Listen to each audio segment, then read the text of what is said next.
রোজা রেখেছি, নামাজ পড়ব, তারপর থাকছে স্পেশাল খাওয়া দাওয়া। কেমন ঈদ উদযাপন করছেন নায়ক সৈয়দ আরিফিন? আপনাদের সবাইকে স্বাগত সিনে গসিপে।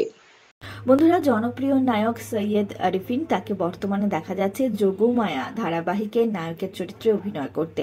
রোহন চ্যাটার্জি অর্থাৎ অভিনেতা সৈয়দ আরিফিন কিভাবে পালন করছেন খুশির ঈদ?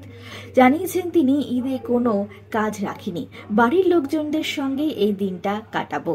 মা বাবা ভাই আর কিছু তুতো ভাই বোন রয়েছে, তাদের সঙ্গে এই দিনটা কাটাবো। স্পেশাল খাওয়া দাওয়া হবে, এটাই।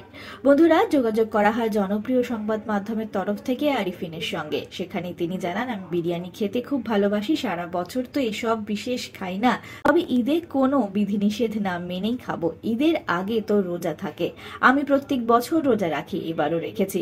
ঈদের নামাজ পড়বো, তারপর ঈদের স্পেশাল খাওয়া দাওয়া তো হবেই। মা বিরিয়ানি থেকে পোলাওটাই বেশি ভালো বানান, তাই বিরিয়ানি খেতে কাকিমার বাড়ি যাব। আমি ঈদে আলাদা করে নিজের জন্য খুব একটা কিনি না, কারণ সারা বছরই জামা কাপড় কিনি। তবে হ্যাঁ, বাড়ির সকলকে জামা কাপড় কিনে দিই।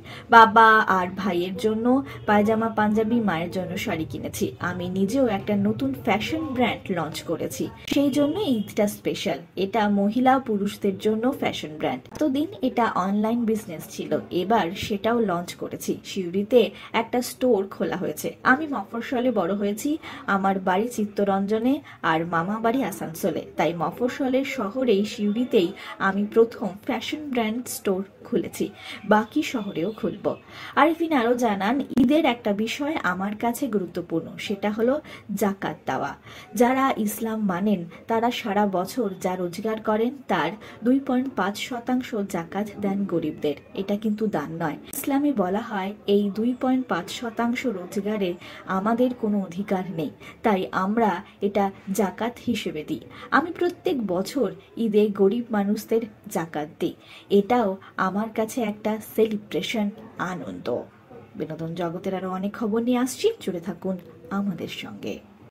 আমরা হলাম সিনে গসিপ, জুড়ে থাকুন আমাদের সঙ্গে।